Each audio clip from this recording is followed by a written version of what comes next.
School time na naman ang mga bata. Mag-shoes na Mila. Paora. Yeah, Kefnits. Okay lang yan kahit madumi yan dyan. Good morning na. Good morning. Tulungan kita na. Parang ako yung may rapo para sa kanya. Sige. Mama? Oh. Sama. Hatsa. Kaya mo isara? Pag mamaya help pa. Nay? Tingnan natin kung kaya niya. Hayaan mo na, wag mo na isara kaya medyo mainit sa labas. Ito ma. Si Matthew na lang daw ipakita sa inyo. Ito ma. Hatsa. Kunufol na kunufol. Hagda si mama?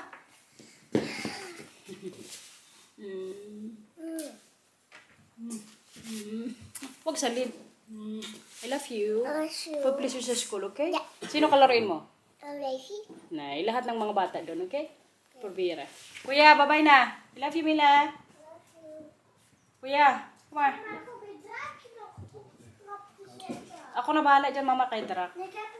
Dami-dami na mga nagkaniklito ng Mama, Mila. maar als Mila thuis komt, ga je dan tegen Mila zeggen dat Mila niet aan het draakje aan mag komen. Oké. Anders gaat hij weer vallen. Oh, sige.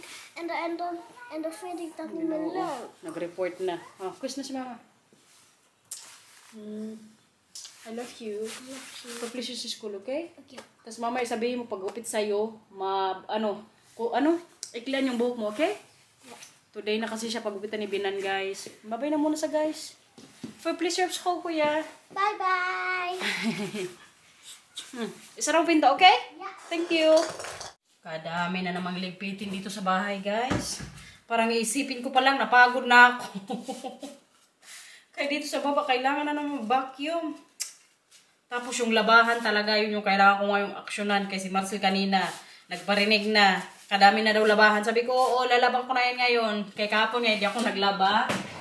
So today, isama ko kayo sa taas. Magchika-chika na naman tayo. Pero kay, ilagay ko ito munang mga hugasin. Kaya para mahugasan din. Habang maglagay tayo ng labahan. Buti na lang kay may pasok din yung mga bata. Makagalaw din ako talaga ngayon sa bahay. Pero yung pag-vacuum, pinag-iisipan ko pa. Kita nyo yan, guys. Ganito na po kapuno yung mga labahan namin. Tapos meron pa yan dito sa baba. Kaya si Marcel kanina napasabi na lang, kailangan nang maglaba. Pero kay may sabihin ako sa inyo, guys. Kay si Mila kasi kanina, alam nyo, nung pumasok ako sa niya kwarto, bigla na lang siya nagsabi, Mama, akala ko kumbaga patay ka na. Wala. Batang to, bakit magsabi ng ganyan? Ang nasabi ko na lang sa kanya kanina talaga, sabi ko na, huwag kang mag-alala kaya hindi si Mama mawawala. Yan talagang katakutan ko, guys. Diyos ko, Lord. Habang pa sana ang buhay ko. Pero kay may mga kasabihan din tayo na pag ganyan daw na napapanaginipan yung tao na maagang mawala o nawala, yun daw yung mga mahaba yung buhay. Kaya alam nyo si tatay din, ilang beses ko na rin po yan siyang napanaginipan na nawala na. Pero tingnan nyo naman nga si tatay, kahit may sakit, surviving. Ay, yung mga ganun panaginip parang makatakot lang, uy. Kahit nga ako kanina natakot ako yung sinabi sa akin ni Mila. Mahaba siguro yung buhay ko, guys. Kaya napanaginipan na ako ni Mila. Minsan nga alam nyo, pag sumasakit yung ulo ko, takot na takot ako kaagad. I mean, yung parang feeling ko, hala, baka mamaya may sakit ako or bakit ganito yung nararamdaman ko. Kasi diba, aware din po kayo na nung mga nakaraang linggo, kadalas po sumakit ng ulo ko. Diba, pina-check up ko nga yung sa may mata ko, kaya baka ito yung dahilan. Pero alam nyo, this week, ganun na naman yung nangyari, guys. Iniisip ko nga, baka mamaya sa sa vitamins din na iniinom ko ngayon. Tapos, nung mga nakaraang linggo ata, siguro 3 weeks ago na, nung nag-start ulit ako mag-syndrome, iniisip ko, baka mamaya, yun yung dahilan, bakit sumasakit na naman yung ulo ko. Pero hindi po talaga ako buntis, promise. Hindi po talaga. Pero kaya yun, magtaka lang ako kung bakit madalas yung pananakit ng ulo ko. Minsan nga alam nyo yung dito sa may ko din, sa may mata. Hindi man siya sobrang sakit, pero may ma-feel ka talaga na medyo hindi siya okay. Yung sa may dito ko, guys, oh.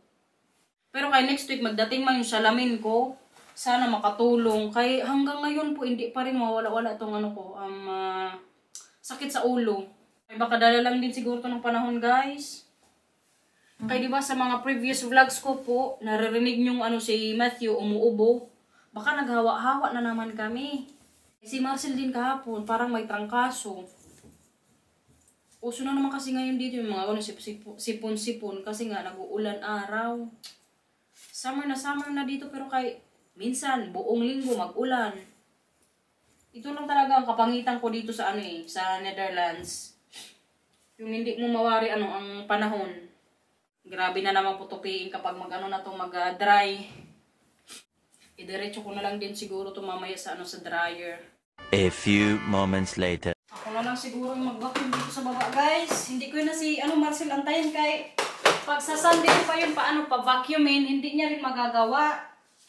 Kasi mag-alis, magpunta po kami sa Sunday kala Pio. Kaya nag-invite siyang mag-laro ng mga bata. Kasi nakabili nga po sila yung katulad kala Inday. So kahapon nung kami kala Inday, naglaro si Mila at Nathan. Sa Sunday naman, doon naman po sa Vietnamese kong friend. Kaya hindi yung si Marcel din naka-vacuum sa sa weekend. Pag Saturday kasi, bantay din siya sa mga bata whole day. Kaya may work man ako pag weekend, pag Sabado. Hindi ko nantay na mag-weekend pa kay grabe na yung dito sa bahay, alikabok. Kaya mag-vacuum muna tayo. 2,000 years later. Pinawasan tayo nun, guys. Kagandang exercise sa umaga. Grabe yung dumi ng namin. Pasintabi sa mga kumakain. Yung pang-map ko parang napkin. Pero sa floor po, ito po yung ginagamit ko. Buti na lang nakapag-vacuum tayo. Tapos na-map ko na rin po diretso. Kasayang kasi kung mag-vacuum lang tapos hindi mag-map.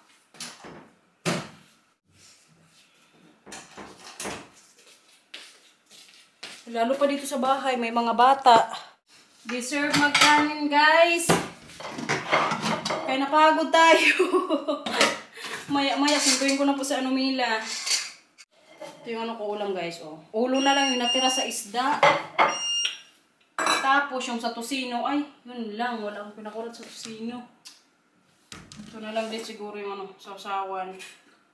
Duduan kung sa waray.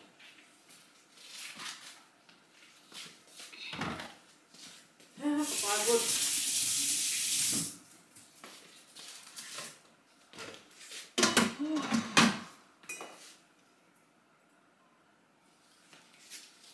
Mamayang hapon ko na lang siguro din kainin yung tosino na bago nag-iisip ko. Kain everyone. Kasarap magkamay, guys.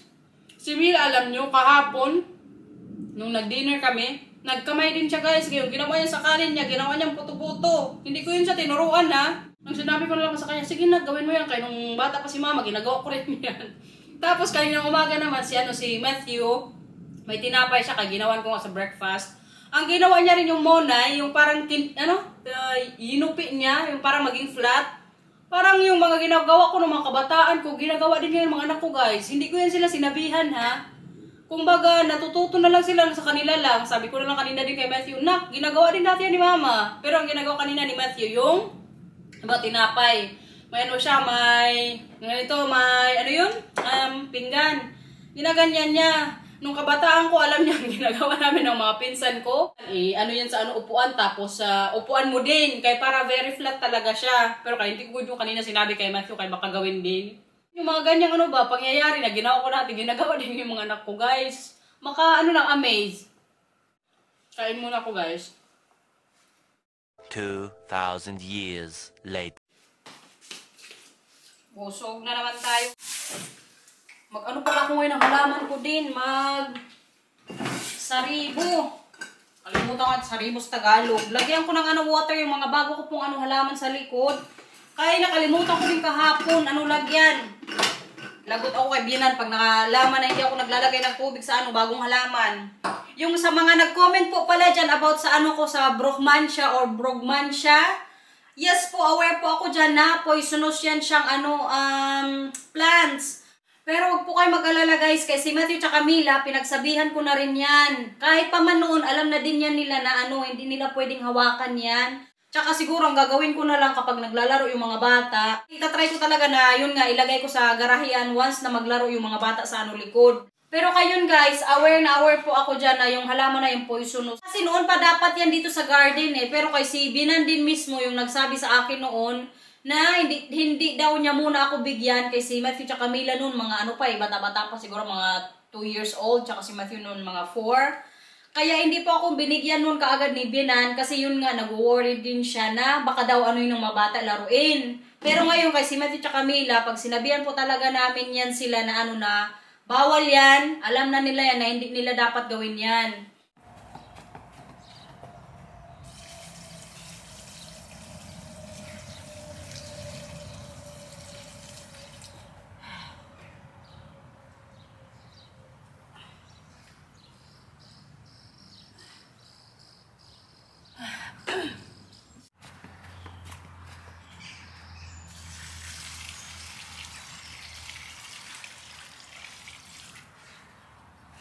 Tapos, nandito ngayon ano natin, Brugman siya. Kaya hindi ko talaga to siya tinanim. Kayo nga, o maganyan-ganyan lang natin pag ilagay natin sa ano garahe.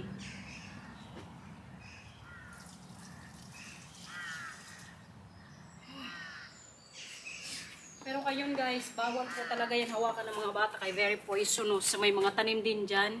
Siguro sa mga hindi pa aware about sa ano na yan halaman. Yung Brugmansia po is poisonous, lalo na sa mga bata. Bawal yan hawakan. Pero kay kaganda po ng ano yan, bulaklak.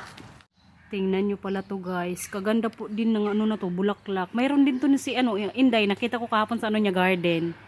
Kaganda ng kulay, di ba? Tapos yung isa naman yan, nandito sa may ano, likod banda. Ayan siya guys. Pwede nga ako niyan mag ano kumbaga magpudo-pudo or ikat ko tas ilagay ko sa ano sa vase. Pero kaya okay na siguro yung ganyan lang, no? Ganda naman tingnan eh. Ito yung maawa ako guys, yung sa rose. Kaya yung iba po, kinat ko na nung mga nakarang araw, yung medyo dry na. Kaya tingnan nyo naman yung naging itsura niya. Parang gusto ko nga rin niyang ilipat eh. Parang hindi siya dyan mabuhay. Pero kaya siguro sa mga ibang araw ko na lang ilipat or baka sa susunod na lang na season, siguro sa autumn, yun yung maglipat talaga ako ng mga ano halaman ko. Kaya yun yung time na wala nang ano, mga bulaklak yung ano natin, halaman sa likod. Kaya pag ngayon, kawawa din guys. Mawala yung mga bulaklak ng ano, rose natin sa garden. Parang gusto ko nga rin ano, lagyan yung mga orchids ni Marcel ng tubig kaya medyo ano na, naghihingalo na din eh. Pero kaya baka masobrahan din natin sa lagay ba. Si Marcy po kasi naglalagay ng water dyan. Kaya pag akong naglagay, lunod ang ano halaman guys. Pero yung sa likod po, ako po talaga yung nag-alaga dyan. Kay, ewan ko, parang kasarap sa pakiramdam yung paglabas mo ng ano ng bahay, yung sa garden mo na may makita kang mga halaman. Tapos may mga pabulaklak. Alam mo yung parang, wala, kaganda lang sa feeling. Lagay din natin ito dito. Grabe na naman ka-productive yung araw natin, no? Nakalaba, naka-vacuum, nakapag-map, nadiligan yung mga ano, halaman. Pero kaya medyo masakit na gusto mo na likod. Totoo talaga yung sinasabi nila na mas mapagod ka pa talaga sa bahay kaysa sa totoo mong trabaho sa ano, office. O kung saan ka magtrabaho. Kaya kadami laging likpitin, uy. Pero kaya okay lang. Panindigan na lang talaga yung pagiging nanay. Tsaka asawa. Tapos mamaya nga po, mag-isip ako kung anong ulamin din namin. Yun na lang talaga. I'll tell you how I almost died.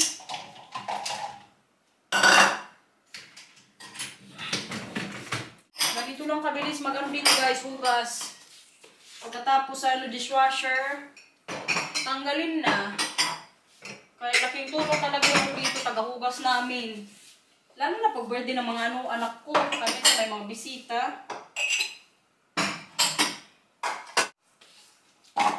Itong tupperware mo to, kanino kaya to? Gusto nga to ibigay kung kanino man to eh. Kaya space na naman to dito sa bahay. Akala ko nga kay Inday yan eh, kaya dinala ko yung kahapon. Feeling ko talaga, datala ko ngayong araw, kaya medyo na naman yung tiyan ko sumasakit.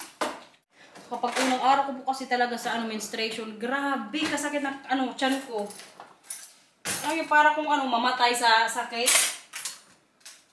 Pero yung mga unang araw lang yan, guys.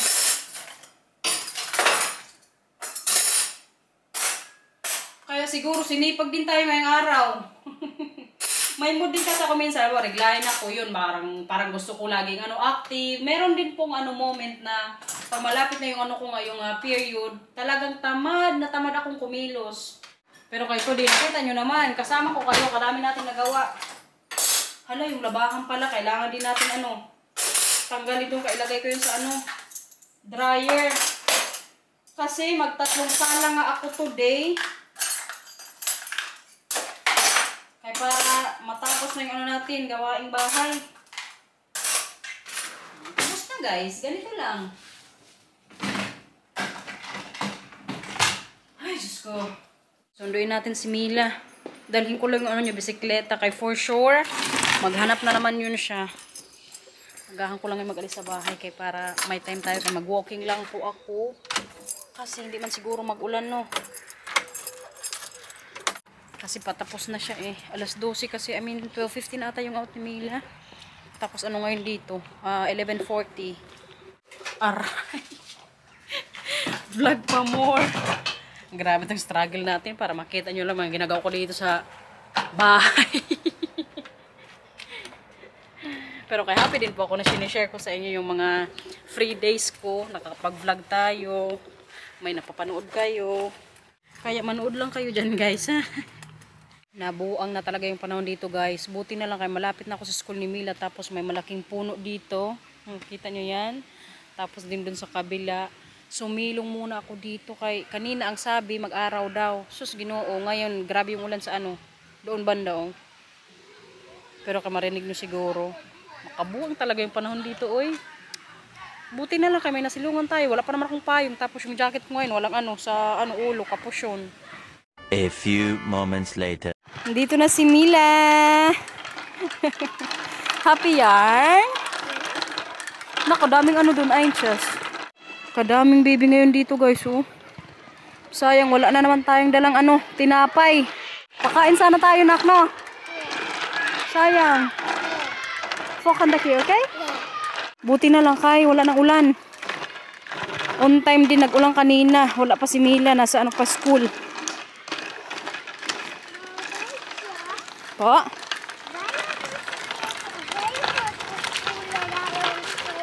Aya, umulan kanina nung naglalaro kayo? Yeah. Oo. Magpatunog ka dyan. Kutsa.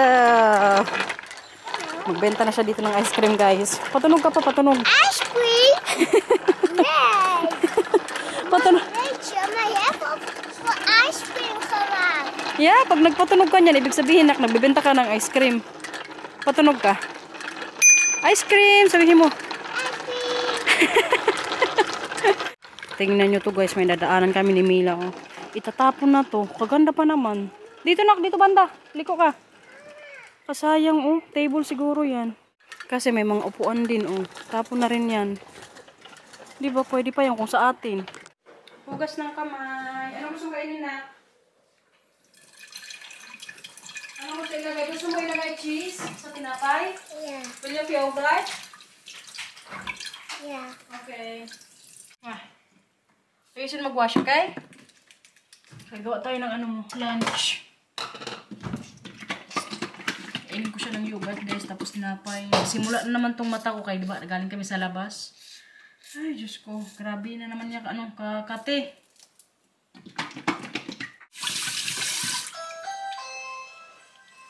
Sino na? Paket. Yeah. Nagsilip si Kuya, kaya ginanyanan ko na lang. Dito po kasi sa Netherlands, guys, yung mga bintana nila dito, very open. Pag nasa labas ka, makita mo sa loob. Buti na lang yung sa namin, sa bintana, nilagyan ni Marcy ng cortina. Kaya yung mama, na ganyan talaga muna siya. Kain na. Maya, nandito na rin si Matthew. Bagong gupit yun, guys. Kaya ngayong oras, nandun na siguro sila ni Papa. Tapos, diretso kami mamaya sa swimming lesson. Kayo ni ako yung maghatid sa kanya, kami ni Mila. Magbisikleta lang kami tatlo. Si Mila sa likod ng ko bike. Tapos si Matthew, diba? Kaya nakita nyo man, marunong na siya magbisikleta. Kaya malapit man lang yun dito sa bahay. Si Marcel po kasi may ngayon, may meeting. So, imbes na siya yung mag-ano. Kasi last week, di ba siya yung naghatid. Pero kay ngayong araw, no choice guys. Ako talaga yung mag-ano kay Matthew maghatid. Sinabihan ko na siya kaninang umaga. Pag umiyak ka mamaya, pag umalis dun si mama, ikaw na lang magbisikleta papunta doon sa sa swimming lesson nga niya. Sabi niya, hindi na ako mag-iyak mama. Pero kaya sigurado good ako guys, mag-iyak na naman yun siya. Ilang buwan na yan si Matthew dyan, pero kay paiba-iba din kasi yung ano niya dyan, yung kumbaga instructor, yung magturo sa kanila pag swimming. Pero kay bahala na mamaya, importante matid namin si Matthew. Kay once a week lang kasi yung niya, swimming lesson. Andito na si Matthew guys. Yan yung gupit sa kanya. Pwede na rin, no? At least nagupitan yung niya buhok. Dala ni Opa? Doon sa pagupitan? Oh. O, sa'yo galing? Sa school? Nee. Van oma had hij gekregen. Ah, van Hele oma. zakje. Okay. Pogi naman ng kuya na yan. Sige, sa likod naman. Mama, en de laatste is voor oma. Oh, yeah? Pati si Mila meron din, guys. Pinadalhan pala ng niya, oma. Laka? Base ka na, maya-maya kuya, kay magpunta natin sa swimming lesson mo, okay? Mag-bike ikaw? Mama, mag ik dan ook mee? Ano po? Mag dan ook mee? Sama ka? Okay, sige. Sama natin si kuya kasi wala ngayon dito si Papa. 2,000 years later. Bahay na guys. Kararating lang namin galing sa ni Matthew swimming lesson. As usual, umiyak na naman siya. Pero, pag alis namin doon, sabi ng teacher niya, huminto din naman na daw agad yung pag-iyak niya. Kaya lagi man yun, pag mag-alis kami ni Mila or kahit si Marcel yung sa kanya hatid, umiyak pa rin siya guys. Pero kahit tingnan nyo naman tong clip ko, kagaling na po ni Matthew. Diba kuya? Halika dito. Magaling na siya mag-swimming guys. Yung sa baba, diba? Nakita niyo naman clinic ko. Laka Mila.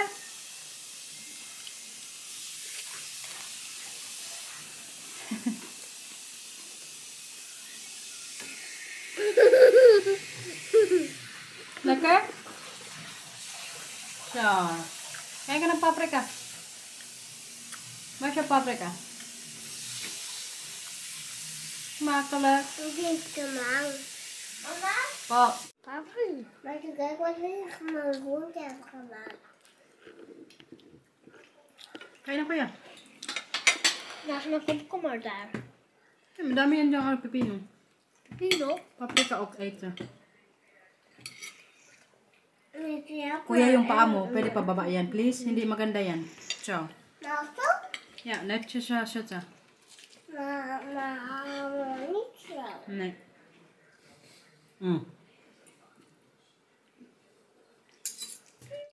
Davy. Umutat na, may boyfriend na si Mila. Ja, maar ik heb er nog meer. Sino? Bram en Liz. Luke. Mila. May crush ka na sa school. Wat is dat? that you finna leave. Verliefd? Ja. Luke. Nayo. Sa babae, sa siya. Alice. Pakita ko sa inyo guys yung crush ni Matthew sa school. Katatapos lang namin mag-dinner, yung kusina, nalinis ko na rin po. Ipakita ko pala sa inyo guys yung binili namin kahapon nila Marcel sa kids store. Itong mga pa-shape ba kaya ginawa to kahapon ni Marcel kaya para to ni Matthew tsaka Mila, mapinturahan. Ito yung mga shapes niya. I mean, ito yung mga ganito niya Ito kasi siya guys. Tapos, alam nyo ba, 24 oras po ito dapat na patigasin. Yung iba nga, nandito pa Kaninang umaga, tinanggalan na to ni Marcel na ng dalawang ganito. Kasi mangyayari niyan, yung paglaro nila Matthew, ipupulot nila. So, ganyan. Bato po to siya. Tapos, yun nga, yung iba ito siya, Pakita ko sa inyo pag napinturahan na ni Matthew at Camila. Ito po kasi din ngayon yung kinakahiligan ni Matthew. Ang ganitong may mga pa-shape. Nanay! Ba't si nanay na yung natin? Nak, sige na, magbabay na tayo sa vlog dito na sa baba. Babay. Kuya, sama ka? Parang akong trangkasuhin. shake, Mama. Ano? Shake. Shake? Bakit? Toilet egg. Shake? Sabi ko, ginawa ni Papa kahapon, yung stain na may dino. Sinabi ko, magbabay na sa vlog. Sumakit na naman yung ulo ko, guys. Parang akong trangkasuhin. Mama, dapat you shake. Wala tayong shake. Siguro kanina to sa ano, ulan tsaka ano na naman, sudang. Kaya nung sinundok si Mila, di ba sinabi ko sa inyo, ambunan siguro ako ng konti. Tara, babay na po, ora. Para akong masuka, oy. Ha? Hindi ako sa babay hindi ako sa taas magbababay. Dito na. Subscribe. Bye-bye. Dito na tayo magbabay. Dito na. Mila, sama ka, hindi. Now, come here. Thank you for watching, everyone. Ingat po. Bye-bye. Bye-bye. Thank you for watching po. Ingat po. Please like and subscribe utot. And, perfectos. Yeah, perfectos. Bye-bye. Wala ka ng heart check. Kalimutan mo. I love you. Please like and subscribe po. Thank you for watching, everyone. Ingat po. Bye-bye. Bye-bye, guys. Thank you for watching. Bye-bye. May nakalimutan daw si Mila. Ano? Ano na? Tama. Yung heart siya daw, yung heart. Ibigay mo na sa kanila. Hotcha. Tapos na? Yeah. Okay. Bye-bye.